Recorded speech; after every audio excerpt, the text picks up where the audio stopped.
Éxodo 26.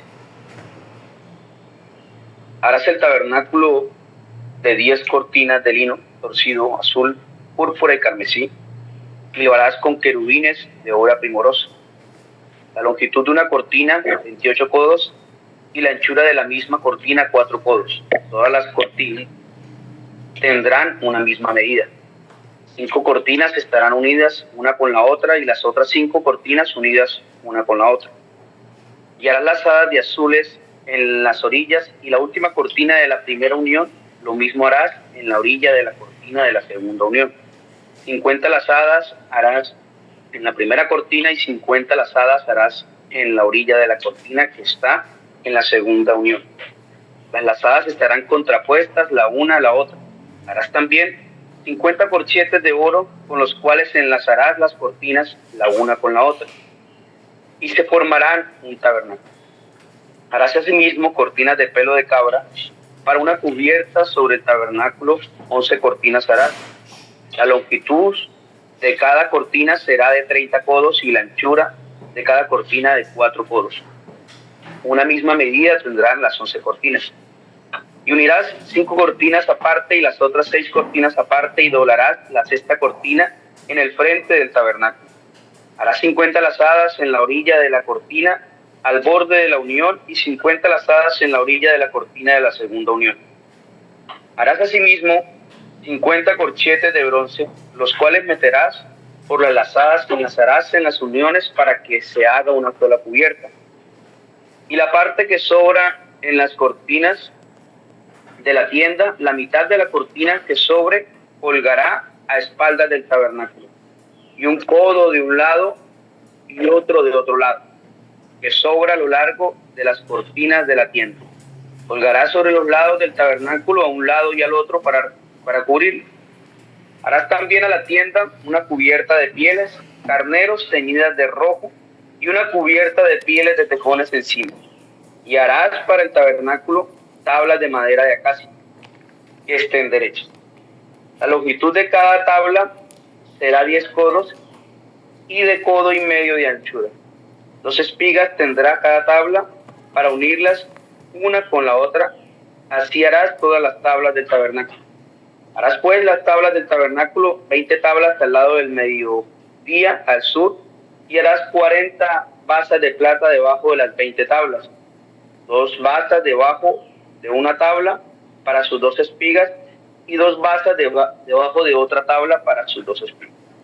Y al otro lado del tabernáculo, al lado del norte, 20 tablas y sus 40 basas de plata, 2 basas debajo de una tabla y 2 basas debajo de otra tabla.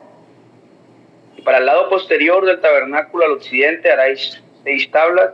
Harás además 2 tablas para las esquinas del tabernáculo en los 2 ángulos posteriores, las cuales se unirán desde abajo, y así mismo se juntarán por su lado con un gozne. Y así será con las otras 2, serán para las 2 esquinas. De suerte que serán 8 tablas con sus basas de plata, 16 basas, 2 basas debajo de una tabla y 2 basas debajo de la otra tabla. Harás también 5 barras de madera de acacia para las tablas de un lado del tabernáculo, y 5 barras para las tablas del otro lado del tabernáculo. 5 barras para las tablas del lado posterior del tabernáculo al occidente, y la barra de en medio pasará por en medio de las tablas de un extremo al otro.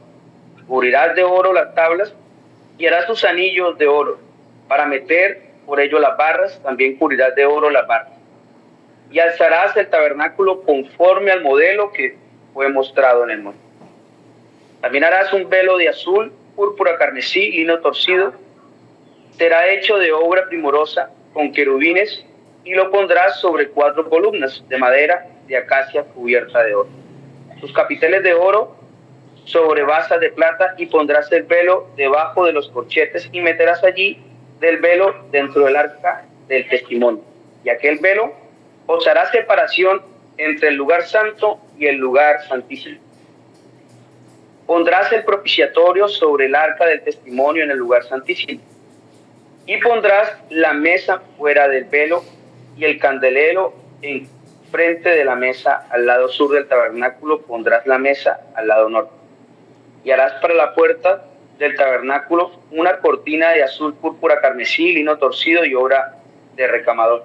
Y harás para la cortina 5 columnas de madera de acacia, las cuales cubrirás de oro con sus capiteles de oro y fundirás 5 basas de bronce para él.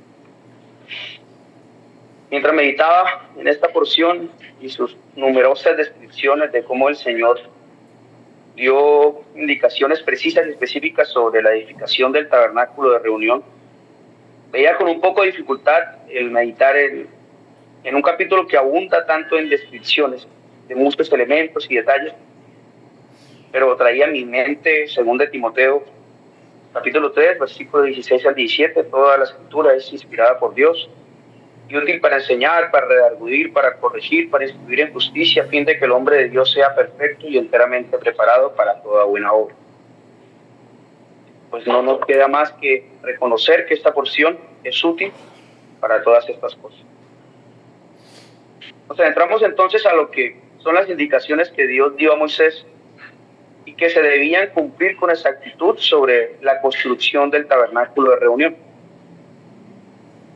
La palabra utilizada para referir al tabernáculo es la palabra Mishkan, que traduce residencia, casa, morada o habitación. Hablamos entonces del lugar señalado por Dios para manifestar su presencia especial. Pero esto no nos llega en el vacío, es necesario, y quiero llevarlo brevemente a recordar el panorama de la redención hasta este momento histórico. Génesis 3:8. Y oyeron la voz de Jehová, Dios que se paseaba en el huerto. Vemos en el Edén cómo el Señor paseaba en el huerto. Tenemos entonces en el Edén el primer tabernáculo, el lugar donde el Señor manifestaba su presencia especial y que el hombre gozaba de esto. Adán fue creado como sacerdote y tenía comunión con Dios y gozaba de la presencia de Dios. Dicho tabernáculo del que es expulsado el hombre a causa de su caída, no sin antes Dios haber dado promesa de que por medio de la simiente de la mujer restablecería su tabernáculo. En adelante en la historia de la salvación vemos 2 simientes, la simiente de la serpiente y los descendientes de la simiente de la mujer. En algunos de ellos nos señala la Escritura que caminaron con Dios. Vemos cómo el Señor, por medio de su promesa, preserva un linaje. Y este goza de la presencia de Dios, aunque no en la manera en que Adán gozó. Luego de esto el Señor llama a Abraham, quien es llamado amigo de Dios, y le ha señalado de que en sus simientes serán benditas todas las familias de la tierra. La promesa de la restauración del tabernáculo avanza en su cumplimiento. Señaló entonces Dios ese momento, un linaje de donde vendría aquel que restauraría el tabernáculo. Y no solo esto le es prometido a Abraham, sino que se le promete que de su descendencia saldrán una gran nación o grandes naciones. Y pues aquí llegamos a nuestro capítulo donde Dios ya ha manifestado su presencia a los ojos del pueblo con poder, a lo que el pueblo entendió su necesidad de tener un mediador, papel que viene a suplir Moisés. Y así entramos a lo que conocimos y meditamos en capítulos anteriores como el pacto mosaico, una nación sujeta a un pacto de obras que como parte de la mediación y a causa de su transgresión es suplido un tabernáculo no solo para que Dios manifieste su presencia en medio del pueblo, sino para la mediación sacrificial por los pecados del pueblo. A la luz de esta introducción podremos meditar en algunos elementos del tabernáculo presentados en este capítulo. Número 1, el tabernáculo es una morada temporal menor que el tabernáculo de jardín. Vemos que aunque el tabernáculo representa la presencia especial de Dios con su pueblo, o en medio de su pueblo, esta es limitada, a diferencia de la comunión de la que gozó Adán. De hecho, el tabernáculo contiene muchos elementos que apuntan hacia aquello que se perdió en el Edén. Por lo menos la menorá o el candelabro que debía reposar frente al lugar santísimo era labrada y representada como un árbol. En el capítulo anterior, Éxodo 25, versículo 33, dice: 3 copas en forma de flor de almendro, en un brazo una manzana y una flor, 3 copas en forma de flor de almendro en otro brazo y una manzana y una flor. Así en los 6 brazos que salen del candelero, en la caña central del candelero, 4 copas en forma de flor de almendro, sus manzanas y sus flores. Habrá una manzana debajo de 2 brazos del mismo, otra manzana debajo de otros 2 brazos del mismo y otra manzana debajo de otros 2 brazos del mismo. Estas son descripciones de cómo debería ser la menorá. Génesis 2:9, Jehová Dios hizo nacer de la tierra todo árbol delicioso a la vista y bueno para comer, también el árbol de la vida en medio del huerto. Entonces vemos estos elementos en el tabernáculo, como la menorá que representaba aquello que se había perdido. Número 2, la cortina o el velo que separaba el lugar santo del santísimo, donde se manifestaba la presencia de Dios, estaba adornado con figuras de querubines. Al igual que en el jardín fueron puestos querubines en la entrada del jardín para resguardar la presencia santísima de Dios y restringir el acceso del hombre caído a ella. Génesis 3, versículo 24, echó pues fuera al hombre y puso al oriente del huerto del Edén querubines y una espada encendida que se revolvía por todos lados para guardar el camino del árbol de la vida. El diseño del tabernáculo le transmitía al pueblo o le recordaba su condición a partir de la caída, pero también la promesa y mediaba de manera temporal, pero dejaba vivo en la mente del pueblo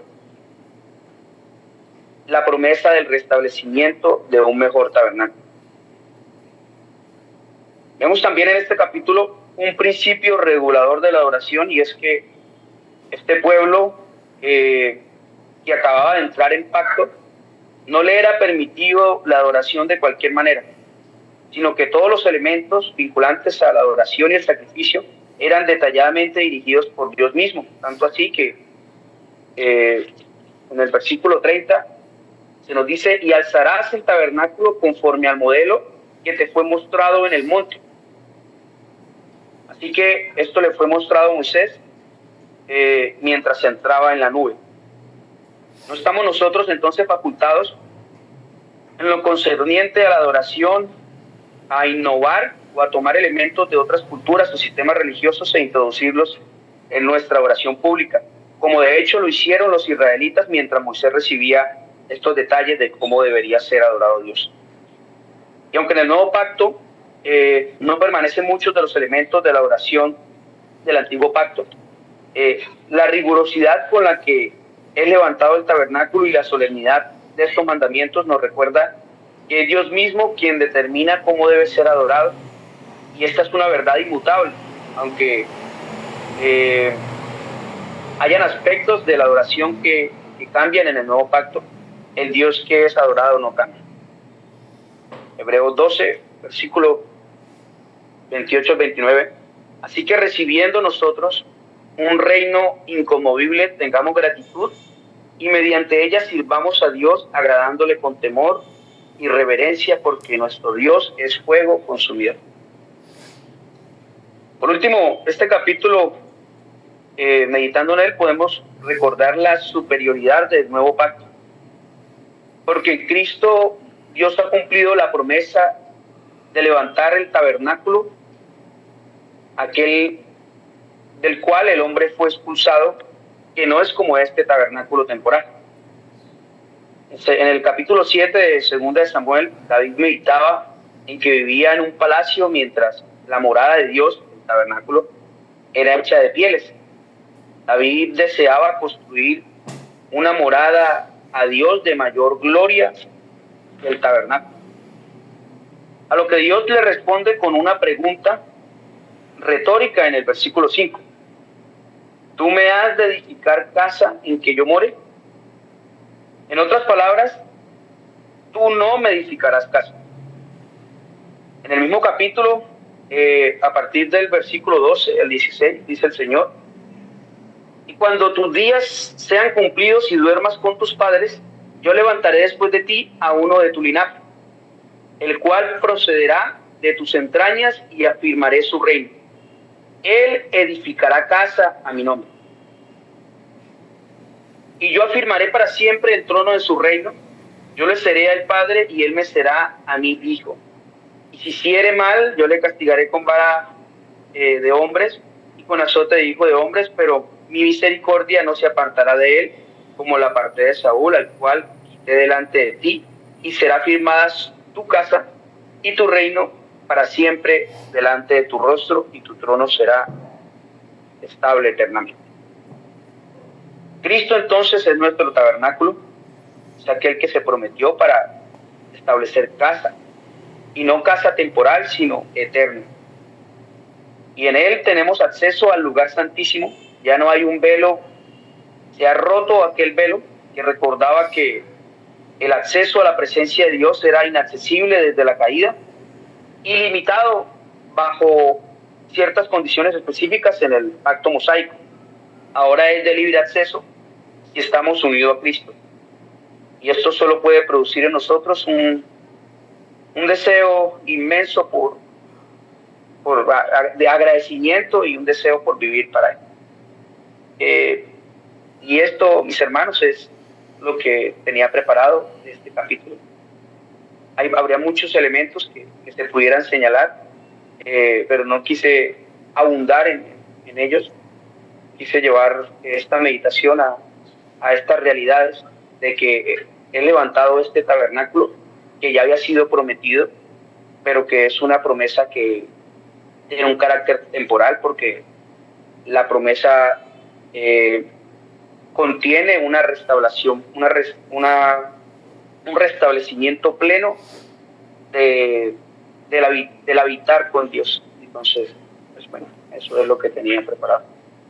Muchas gracias, Juan. Muchas gracias. Excelente, y gracias por tu desempeño, por tu esmero, y mientras leías, creo que todos los que estábamos escuchando tu lectura, venía a nuestra mente solo una pregunta: ¿y qué va a decir este hombre de todo esto que está leyendo?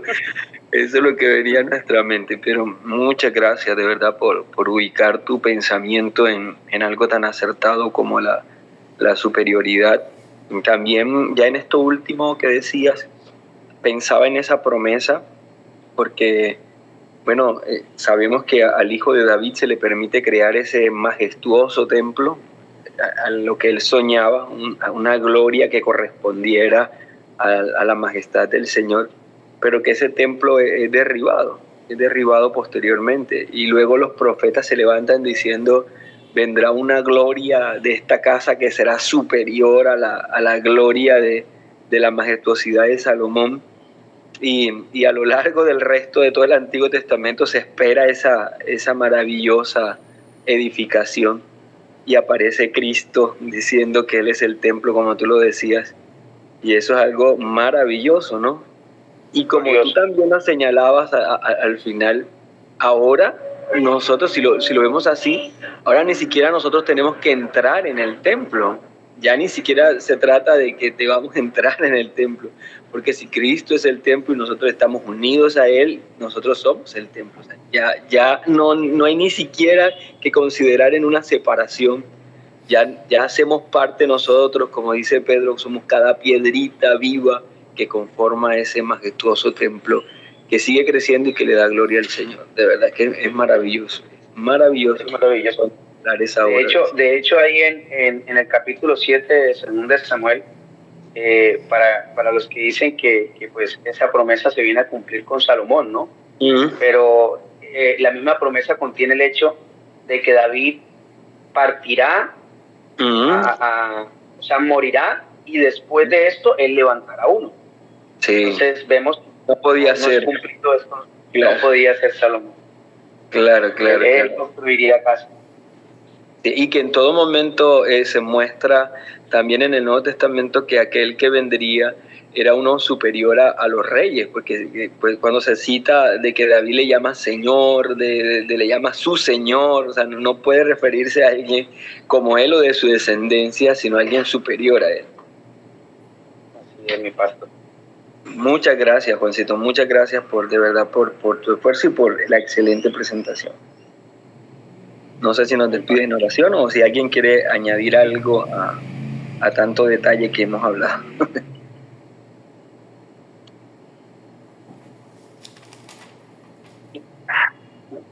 Entonces, despidamos este espacio. Bendito es nuestro Padre Celestial, Señor.